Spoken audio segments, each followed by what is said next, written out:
Hi guys, welcome to the channel. In today's video, I'm going to show you how to hide a chat in WhatsApp. So let's get right into it. First of all, open up WhatsApp. Then select the chat you want to hide.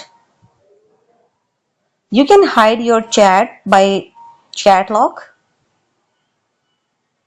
Just simply you have to hit on this three dotted button. And here you will see lock chat. You can go with this lock chat button and hit on continue. Touch the fingerprint sensor and this chat will be hide. And the second way is you can archive your chat. Select the chat and hit on archive button and your chat will be archived. So these are the methods you can hide your chats in WhatsApp. And that's it guys. How to hide a chat in WhatsApp. If this video helped you out, give it a like and subscribe. See you guys in the next one.